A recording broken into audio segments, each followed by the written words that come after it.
Bonjour, bienvenue sur ma chaîne Le Miroir de la Magie. Je suis contente de vous retrouver pour une partie de lecture. Donc, avant de commencer à lire, je vous prie de m'excuser si je bafouille, si je me trompe ou si je reviens sur une phrase parce que je suis humaine et ça m'arrive de me tromper. Donc, partie de lecture du chapitre 2 de la pensée éthique contemporaine avec pour titre le renouvellement contemporain des principes classiques.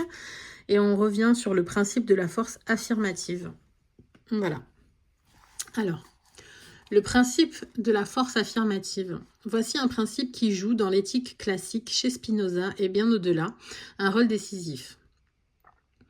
Il désigne une source de puissance ou d'action, une faculté active dynamique, créatrice, une affirmation de la vie, affirmation dynamique de notre être qui permettent de guider la théorie raisonnée des valeurs. Ainsi en est-il chez Spinoza, où le principe de la puissance affirmative sert implicitement de guide à l'éthique. Certes, l'éthique part du vrai Dieu, immanent au monde. Mais au sein de cette doctrine centrée sur Dieu, la connaissance du conatus va nous orienter. Le modèle de la force affirmative liée au corps et au désir joue un rôle considérable. Si le conatus désigne l'effort par lequel chaque chose, pour autant qu'il est en elle, s'efforce de préserver dans son être cette puissance du conatus, ne peut-elle servir de modèle ou de principe à l'éthique? L'éthique, c'est la science du bon et du mauvais, laquelle prend comme point de départ l'essentiel. Non point les valeurs transcendantes tournées contre la vie, non point les passions tristes et leurs inquiétants cortèges de ressentiment et de haine, mais la puissance de la vie et du désir.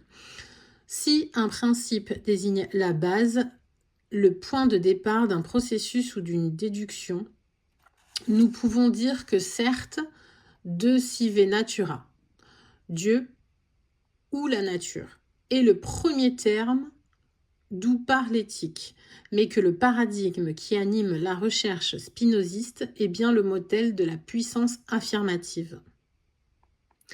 C'est donc le principe de la joie substantielle et active qui donne sa vie à l'éthique spinoziste.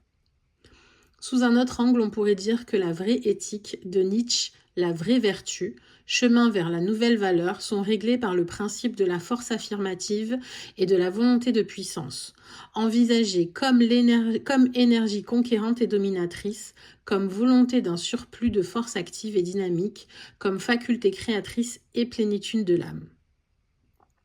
Ce principe de la force affirmative anime de multiples démarches éthiques de notre temps. Le traité du bonheur de Mizrahi, comme la réflexion de Deleuze. C'est là leur point de départ, leur véritable commencement. Loin des pessimistes ambiants, des projets utopiques plaçant l'idéal et les valeurs en un monde inaccessible. Loin du principe espérance qui refoule indéfiniment la joie dans les futurs lointains, la puissance de la vie. Ce principe spinoziste et nietzschéen est de retour dans l'éthique contemporaine. Établir l'éthique, qu'est-ce qu'exactement pour Deleuze et Mizrahi? C'est définir une doctrine de la puissance de la joie. Ainsi, le vieux principe, déjà pris comme point de départ et modèle par Épicure, Spinoza et Nietzsche, retrouve-t-il à peine transformé toutes ses vertus? À mille lieues des transcendances du sacré, des philosophies pessimistes et dialectiques diverses. Tout un courant contemporain se nourrit de cette ancienne tradition. Écoutons ici Robert Mizrahi dans les premières pages du tome 2 du Traité du bonheur. À toute réflexion, comme à toute action, il faut un point de départ, non pas seulement comme exigence méthodologique, mais comme réalité effective. Ce départ au commencement, loin d'être d'abord méthodologique et réflexif, est primitivement et originellement existentiel. Il est d'ordre du désir. On peut le constater.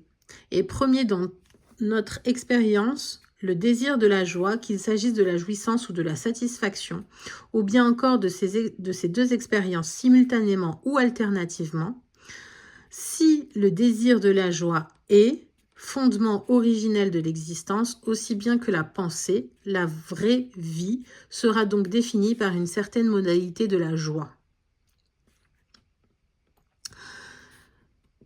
Loin des catégories du tragique, Deleuze et Mizrahi reprennent donc ce principe et voient en lui un modèle pouvant diriger l'activité et servir de norme à l'éthique. Qu'est-ce qui est bon? Qu'est-ce qui peut servir de paradigme et fonder l'éthique? Constituer son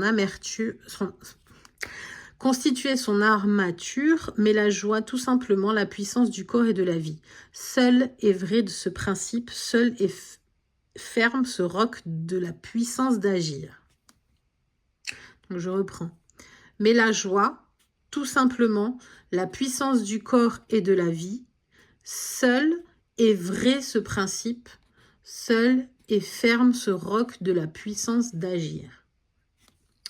Voilà, je vous remercie de m'avoir suivi pour ce chapitre 2 et je vous donne rendez-vous pour le chapitre 3 qui est le principe de réalité. Merci.